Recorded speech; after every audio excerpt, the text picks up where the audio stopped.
Panorama group, जो सोचता है वो करता है। आपके अपने सपनों का आशियाना। पटना के गांधी मैदान में चल रहे पुस्तक मेले में इस बार कुछ ऐसा देखने को मिला जिसने लोगों का ध्यान अपनी ओर खींच लिया।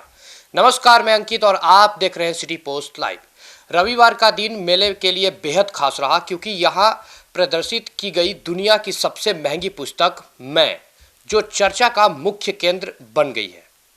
पुस्तक मेले में इस ग्रंथ की प्रदर्शनी भी लगाई गई है। इसके लेखक रत्नेश्वर रविवार को खुद गांधी मैदान में थे। दावा किया जा रहा है कि यह किताब दुनिया की सबसे महंगी है। पुस्तक के अनावरण के दौरान लेखक ने इसे शोकेस तो जरूर किया, लेकिन किसी को भी इसके पन्ने नहीं पलटने दिए। तो दूसरी ओर लोगों के मन में सवाल है कि आखिर पुस्तक में ऐसी क्या खास बात है कि कीमत इतनी ज़्यादा है।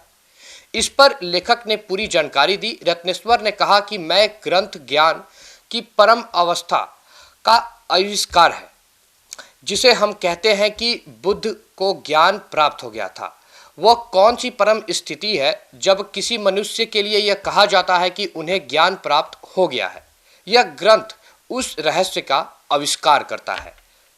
लेकिन किताब इतनी महंगी क्यों है, इसको लेकर उन्होंने बताया कि वे संसार के हर एक मनुष्य को मानने से जानने की यात्रा की ओर जाने के लिए प्रेरित करते हैं। जो बातें इस ग्रंथ में है, वो चाहे रामायण हो, महाभारत हो, वेद पुराण हो, उपनिषद हो, बाइबल या कुरान में भी नहीं है। बताया गया है कि यह ग्रंथ 2 भाषाओं में है, इंग्लिश और हिंदी।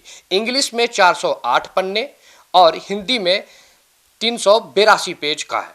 16 किताबें ही छपी हैं। इनमें 8 अंग्रेजी और 8 हिंदी में है, जिसमें केवल 3 किताबें को ही पूरी दुनिया में बेचा जाएगा। बाकी 13 में 2 पुस्तकें केंद्र में स्थापित की जाएगी, जहां लोग आकर ग्रंथ का दर्शन कर सकते हैं और इसके बारे में जानकारी ले सकते हैं। इसके अलावा 11 लोग 11 पुस्तक को पूरी दुनिया में घूमकर इसके बारे में जानकारी देंगे और उन 11 लोगों का नाम होगा मैं रत्न।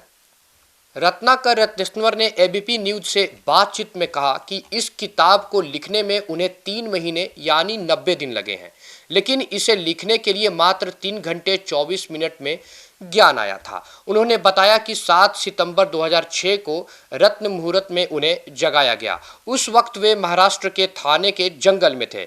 उस 3 घंटे 24 मिनट में अपने त्रिनेत्र से खरबों वर्षों की यात्रा की और पूरे ब्रह्मांड के निर्माण को देखा, और इसी के साथ ही उन्हें ज्ञान प्राप्त हो गया। उन्होंने जो देखा उसे इस ग्रंथ में लिखा है। वे 21 दिनों तक स्थित प्रज्ञ की अवस्था में रहे। फिलहाल इस खबर में इतना ही। मैं अंकित और आप देख रहे थे सिटी पोस्ट लाइव। धन्यवाद।